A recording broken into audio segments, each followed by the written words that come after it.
How's everybody doing today? This is L.A.Kendrick, but check this out, right? Okay, that side works, but this side, well, lock's been acting funny, and for some strange reason on my laptop, right? When I'm trying to hit A and S on my laptop, basically what I'm trying to say is my electronics have been acting really, really, really janky. Don't know what that's about. Don't know why. Ain't got a clue. Couldn't tell you. But I just thought I'd share that with you. So today we're gonna talk about witches. But again, I think it's kind of funny and strange that all of a sudden all of my electronics are starting to act out of character, and that's just something that's just happened as of today. As soon as we were talking about the men in black and the things that they let down in the lake down in Kentucky yesterday with that show the little podcast that I did yesterday. It's kind of weird, but again, it may just be a coincidence, and I'm just sharing that with you guys, okay? But today we're going to discuss witches and their origins, okay? So this is another story from the vault of Would You Dare by L.A.Kendrick. So let's jump right into it. Witches were perceived as evil beings by Christians in Europe, inspiring the iconic Halloween figure. Images of witches have appeared in various forms throughout history, from evil, wart-nosed women huddling over a cauldron of boiling liquid to hag-faced cackling beings riding through the air on brooms wearing pointy hats. In pop culture, the witch has been portrayed as benevolent, nose-twitching suburban housewife, an awkward teenager learning to control her powers, and a trio of charmed sisters battling the forces of evil. The real history of witches, however, is dark and often, for the witches, deadly. All right. The origin of witches. Early witches were people who practiced witchcraft, using magic spells and calling upon spirits for help to bring about change. Most witches were thought to be pagans doing the devil's work. Many, however, were simply natural healers or so-called wise women whose choice of profession was misunderstood. It is unclear exactly when witches came onto the historical site, but one of the earliest records of a witch is in the Bible, in the book of Samuel, book 1 of Samuel, thought to be written between 931 BC and 721 BC. It tells the story of when King Saul sought the witch of Endor to summon the dead prophet Samuel's spirit to help him defeat the Philistine army. The witch roused Samuel, who then prophesied the death of Saul and his sons. The next day, according to the Bible, Saul's sons died in battle and Saul committed suicide. Other Old Testament verses condemn witches, such as often cited Exodus 2:18, which says, "Thou shalt not suffer a witch to live." Additional biblical passages caution against divination, chanting, or using witches to contact the dead. I think it's divination. It's either divination or divination. Divination. The other one, Malleus. Let me see. Malleus. How do you pronounce this? This one's pretty tough. Malleus Maleficarium, right? Malleus Maleficarium. Witch hysteria really took hold in Europe during the mid-1400s, when many accused witches confessed, often under torture, to a variety of wicked behaviors. Within a century, witch hunts were common, and most of the accused were executed by burning at the stake or hanging. Single women, widows, and other women on margins of society were especially targeted. Between the years 1500 and 1660, up to 80,000 suspected witches were put to death in Europe. Around 80% of them were women thought to be in cahoots with the devil and filled with lust. Germany had the highest witchcraft execution rate, while Ireland had the lowest. The publication of Malleus Maleficarium, written by two well-respected German Dominicans in 1486, likely spurred witch mania to go viral. The book, usually translated as The Hammer of Witches, was essentially a guide on how to identify, hunt, and interrogate witches. Malleus, let me see. I like that word. Malleus Maleficarium, excuse my pronunciation.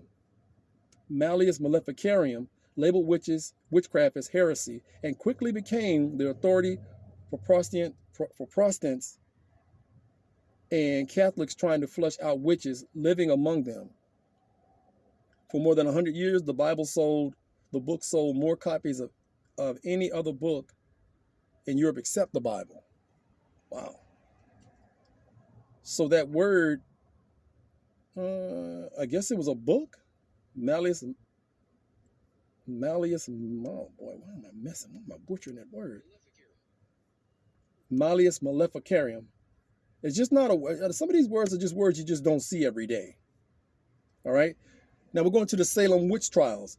As witch hysteria decreased in Europe, it grew in the New World, which was reeling from wars between the French and British, a smallpox epidemic, and the ongoing fear of attacks from neighboring Native American tribes. The tense atmosphere was ripe for finding scapegoats. Probably the best-known witch trials took place in Salem, Massachusetts in 1692.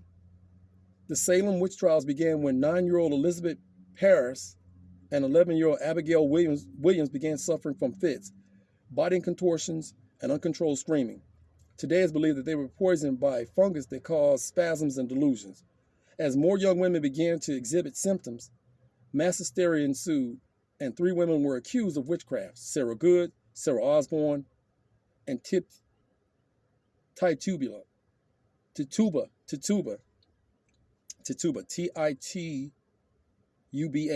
an enslaved woman owned by Paris's father. Tituba confessed to being a witch and began accusing others of using black magic. On June 10th, Bridget Bishop became the first accused witch to be put to death during the Salem witch trials, which she was hanged at the Salem's gallows. Ultimately, around 150 were accused and 18 were put to death. Women weren't the only victims of the Salem witch trials. 6 men were also convicted and executed.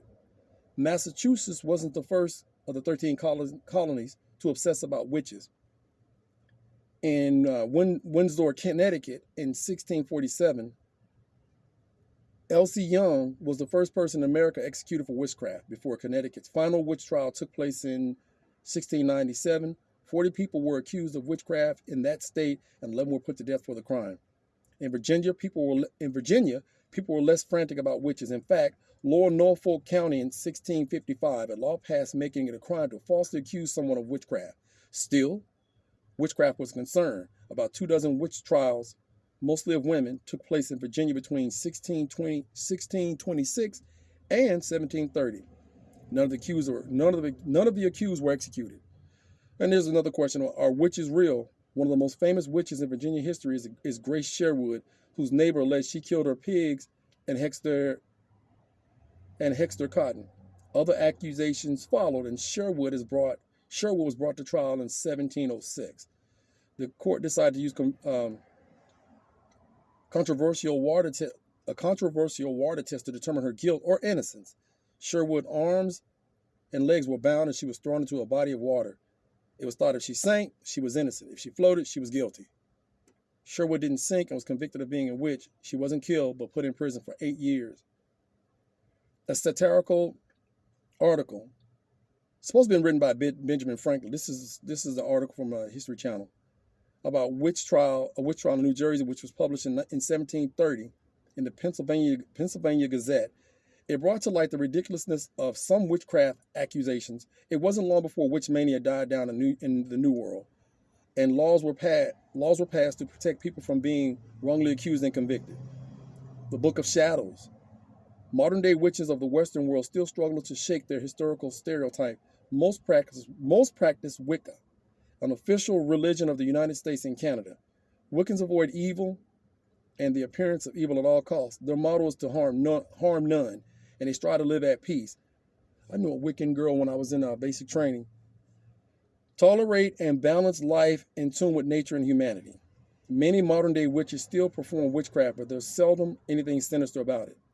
Their spells and incantations are often derived from their book of Shadows, a 20th century collection of wisdom and witchcraft, and can be compared to the act of prayer in other religions. A modern-day witchcraft potion is more likely to be a herbal remedy for the flu instead of a hex to harm someone. Today's witchcraft spells are usually used to stop someone from doing evil or harming themselves. Ironically, while it's probable some historical witches use witchcraft for evil purposes, many have embraced it for healing or protection against the immorality that they were accused of. But witches, whether actual or accused, still face persecution and death. Several men and women suspected of using witchcraft have been beaten and killed in Papua New Guinea since 2010, including a young mother who was burned alive. Similar episodes of violence against people accused of being witches have occurred in Africa, South America, the Middle East, and in immigrant countries in Europe and the United States.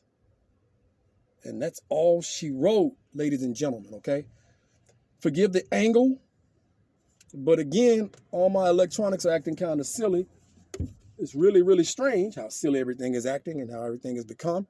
But you got to remember, there's also the Bell Witch and some other witches, back in Tennessee, that were pretty intense and is pretty well documented. And that's just one of them, okay? So they can either be good or bad, apparently. And the history is vast and is long. So again, you guys, what do you guys think? Would you dare want to be a witch back in those times? Or even now? Because they say that people are being harmed even now. So, hey, like, share, and subscribe and comment, you guys, all right? Again, I don't understand. 1 minute we got a couple of hundred people looking at the videos, and then it drops all the way down to like 3 or 8 or something, like some weird number, especially in regards to talking about alien abductions and government abductions and stuff. That's what I'm seeing the most of the drop off at. But again, we need about 3 more of you guys so we can live stream this thing and do the work from there. And I greatly appreciate any and all viewership, comments, all that good stuff. So you guys, like I say, make sure that you step in and you say something. And when you do step in and check out what we're doing here, just leave a comment. It's okay. Don't hurt nothing. Again, this is for the fans. None of this stuff is set in stone. I'm just reading articles and things that you guys send me to make sure that we're touching base. And at some point, we're going to Q&A so we can pick each other's brain live. Okay, you guys can comment in this section of a chat. And this has been another episode. I believe it's episode 19 of Would You Dare? So you guys make sure you remember to check your homes, to check the dark closets and recesses of your home. And if you work in the morning when it's dark, or late at night when it's dark and there's very little light, make sure when you go to your car, you check in it, you check under it, because you never know what's lurking in the dark, waiting to make you a story. And this has been L.A.Kendrick. You guys, fill in the rest.